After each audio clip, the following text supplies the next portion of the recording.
नमस्कार, स्वागत है आप सभी का सन स्टार टीवी में। मैं हूं आपके साथ विपुल माहेश्वरी। बुलेटिन की शुरुआत करेंगे इस वक्त की 5 बड़ी खबरों के साथ। सबसे पहले बात करेंगे देश में कोरोना के संक्रमण की। बेहद लंबे समय के बाद कोरोना संक्रमितों के आंकड़े में कम गिरावट दर्ज की गई है। बीते 24 घंटे की अगर बात की जाए तो 25,000 नए मामले सामने आए। भारत में कोरोना संक्रमण के मामलों में अचानक बड़ी गिरावट दर्ज की गई। 5 महीने के बाद सबसे कम कोरोना केस सामने आए। ताजा आंकड़े की माने तो 24 घंटे में 25,166 नए मरीज मिले, तो वहीं 437 संक्रमितों की जान चली। इससे पहले 15 मार्च को 24,492 केस सामने आए थे, तो वहीं देश भर में पिछले 24 घंटे में 36,830 लोग कोरोना से रिकवर भी हुए। अब बात महाराष्ट्र की करेंगे। महाराष्ट्र में डेल्टा प्लस वेरिएंट लगातार कोहराम मचा रहा है। अब तक महाराष्ट्र में 76 मरीज सामने आ चुके हैं, तो वहीं 24 घंटे के अंदर 10 नए मरीज भी सामने आए। महाराष्ट्र में कोरोना मामले लगातार बढ़ रहे हैं, वहीं डेल्टा वेरिएंट का खौफ लगातार बढ़ रहा है। राज्य में सोमवार को डेल्टा वेरिएंट के 10 नए मरीज मिले। नए मरीजों के सामने आने के बाद राज्य में इसकी संख्या बढ़कर 76 पहुंच गई। इसमें 6 मरीज कोल्हापुर से, जबकि रत्नागिरी से 3 और सिंधुदुर्ग से 1 मामला सामने आया है। इस दौरान राज्य में डेल्टा वेरिएंट से 5 लोगों की मौत हो गई है। राज्य में डेल्टा वेरिएंट से पीड़ित 76 मरीज सामने आ चुके हैं और इनमें से 10 लोगों ने कोरोना वैक्सीन के दोनों डोज लगवा लिए थे, जबकि 12 लोगों ने सिंगल डोज लगवाया था। इन मरीजों में 39 महिला जबकि 9 बच्चे शामिल हैं, जिनकी उम्र 18 साल से कम है। अफगानिस्तान में इस वक्त हालात बेकाबू है। लगातार तालिबान शासन को लेकर अब सवाल उठने लगे हैं, तो वहीं हो सकता है कि आज तालिबान एक बड़ी घोषणा कर सकता है, क्योंकि अफगानिस्तान में कब्जे के बाद तालिबान सरकार बनाने की बड़ी घोषणा कर सकता है। लेकिन इस बीच अमेरिका की ओर से भी तालिबान को कड़ी चेतावनी जारी कर दी गई है, तो वहीं भारत की ओर से अपने नागरिकों को निकालने के लिए नई वीजा श्रेणी की घोषणा भी कर दी गई है।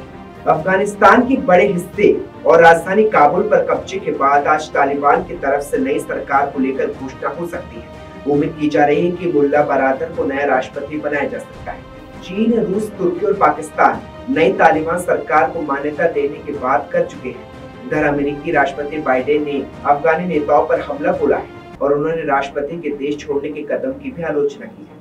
उन्होंने कहा है कि अब तक अमेरिकी सैनिक अपनी जान देते रहते हैं। अमेरिका के राष्ट्रपति जो बाइडेन अफगानिस्तान में अमेरिकी सेना को वापस बुलाने के फैसले का बचाव करते हुए अफगान नेतृत्व को बिना किसी संघर्ष के तालिबान को सत्ता सौंपने के लिए जिम्मेदार ठहराया और साथ ही तालिबान को चेतावनी दी है कि अगर उसने अमेरिकी कर्मियों पर हमला किया तो वो देश में उनके अभियानों में बाधा पहुंचाएगा, तो वहीं अमेरिका जवाबी कार्रवाई भी करेगा। आपको बता दें, उधर गृह मंत्रालय ने भी अफगानिस्तान में मौजूद हालात को देखते हुए भारत आने की इच्छा रखने वाले अफगान नागरिकों की अर्जियों पर जल्द फैसले के लिए वीजा की नई श्रेणी की घोषणा कर दी है। अब बात करेंगे राजस्थान के अजमेर में, जहां तड़का सुबह करीब 6 बजे भीषण हादसा हो गया, जिसमें 2 ट्रकों की भिड़ंत के बाद 4 लोगों की मौके पर ही मौत हो गई। Ajmer Beawar national highway bypass पर सोमवार सुबह 2 ट्रकों की भिड़ंत हो गई। टक्कर के बाद दोनों ट्रकों में आग लग गई और इसमें सवार 4 लोग जिंदा चल गए। चारों ही ट्रकों के ड्राइवर और क्लीनर बताए जा रहे थे। घटना के बाद मौके पर लोगों की भीड़ जमा हो गई। सूचना मिलने पर पुलिस और दमकल मौके पर पहुंची। दमकल ने आग पर काबू पाया। चारों के शव अजमेर के जवाहरलाल नेहरू चिकित्सालय की मोर्चरी में रखे गए। ट्रकों के नंबर के आधार पर पुलिस पहचान में जुटी है। आदर्श नगर पुलिस थाने से राजीव गांधी स्मृति वन के बीच नेशनल हाईवे पर सुबह करीब 6 बजे ब्यावर से एक ट्रक अजमेर की तरफ आ रहा था। इसी दौरान ब्यावर की तरफ जा रहा एक ट्रक डिवाइडर क्रॉस कर दूसरे ट्रक से जा भिड़ा, जिसमें दोनों वाहनों में अचानक आग लग गई और ट्रक में सवार लोग संभल पाते इससे पहले आग ने विकराल रूप ले लिया।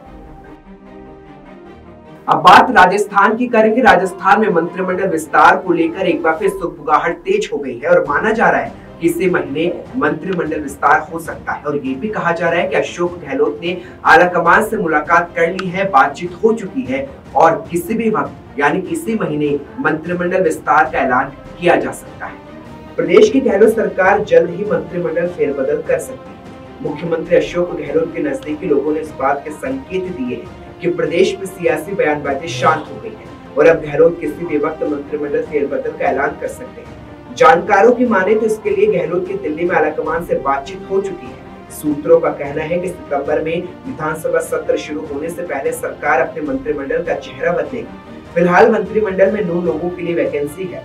कांग्रेस के कुल 106 विधायक और इनमें से 19 मंत्री और 1 मंत्री सहयोगी आरएलडी से है। देखा जाए तो हो सकता है कि इसी महीने गहलोत सरकार अपना मंत्रिमंडल विस्तार कर ले।